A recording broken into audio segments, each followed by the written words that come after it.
नमस्कार, मैं हूं आयुष मिश्रा और आप देख रहे हैं द न्यूज़िक के इस खास एपिसोड में आपका बहुत बहुत स्वागत है। और आज हम बात करेंगे यूजीसी के बढ़ते विवाद को लेकर। आखिर यूजीसी ने ऐसा क्या किया कि पूरे देश में इसकी चर्चाएं शुरू हो गई।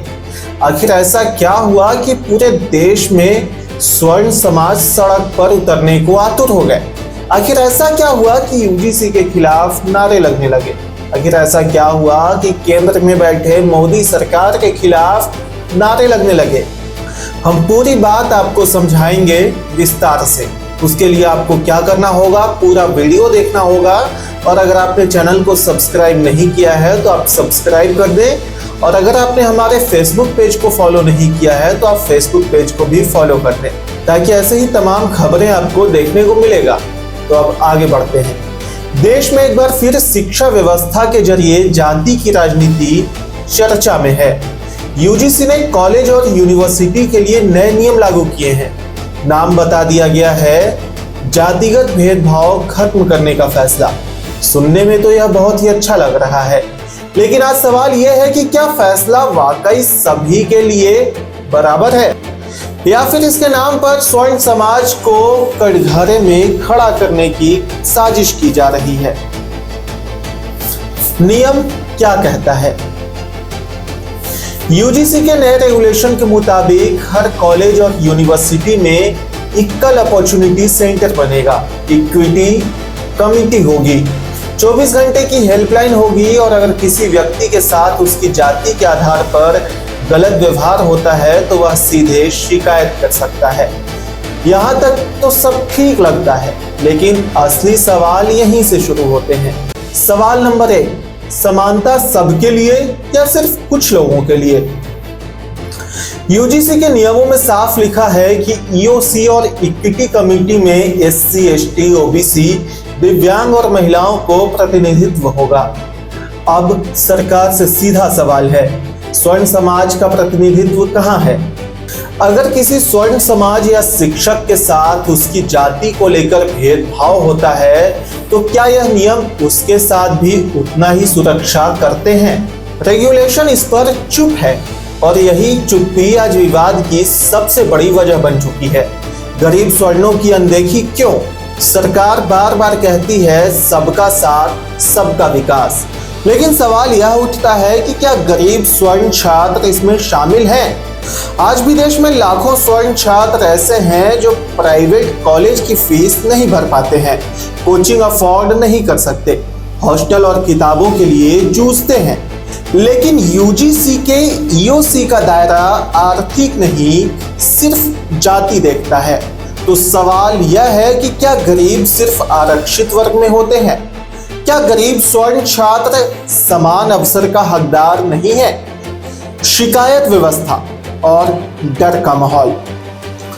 यूजीसी कहता है शिकायत गोपनीय रहेगी, कार्रवाई होगी, लेकिन स्वर्ण समाज से जुड़े लोग पूछ रहे हैं अगर कोई झूठी शिकायत कर दे तो क्या होगा? क्या सबसे पहले जांच होगी या पहले सजा होगी? पिछले कुछ सालों में हमने देखा कि आरोप लगते ही सोशल बहिष्कार शुरू हो जाता है। छात्र या शिक्षक मानसिक दबाव में आ जाते हैं, करियर और प्रतिष्ठा पर असर पड़ता है, भले ही बाद में आरोप गलत साबित हो।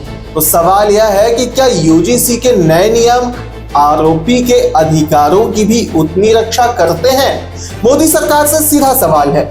मोदी सरकार कहती है न्यूनतम सरकार अधिकतम न्याय, लेकिन आज शिक्षा व्यवस्था में तस्वीर कुछ और ही दिख रही है। क्या सरकार यह मानकर चल रही है कि भेदभाव सिर्फ एक ही दिशा में होता है? क्या स्वर्ण समाज कभी उत्पीड़न का शिकार हो ही नहीं सकता?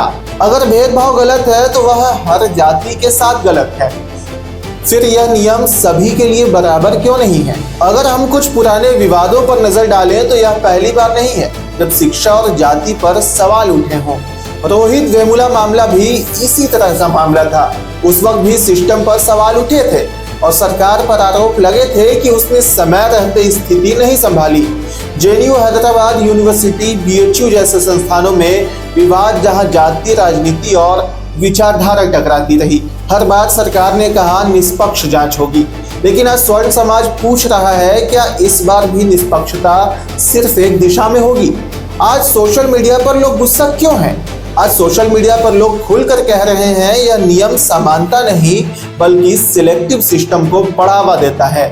लोग पूछ रहे हैं, क्या शिक्षा संस्थान अब डर के माहौल में चलेंगे? क्या शिक्षक खुलकर पढ़ा पाएंगे? क्या छात्र सवाल पूछने से पहले डरेंगे? और सबसे बड़ा सवाल, क्या सरकार शिक्षा को भी वोट बैंक के चश्मे से देख रही है? समाधान क्या हो सकता है? विशेषज्ञों की माने तो भेदभाव के खिलाफ नियम जरूरी है, लेकिन नियम सभी समुदाय के लिए बराबर हो। ईओसी और शिकायत सिस्टम हर जाति के लिए खुले हो। झूठे आरोपों पर भी सख्त कार्रवाई का प्रावधान हो, ताकि इंसाफ सिर्फ एक पक्ष को न लगे।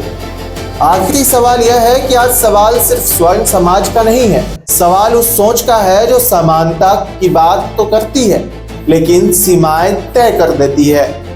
क्या मोदी सरकार इन नियमों पर दोबारा विचार करेगी? क्या यूजीसी सभी छात्रों और शिक्षकों के लिए बराबर सुरक्षा सुनिश्चित करेगा? क्योंकि अगर शिक्षा में डर होगा तो सवाल मर जाएंगे, और जहां सवाल मरते हैं वहां लोकतंत्र भी कमजोर पड़ जाता है।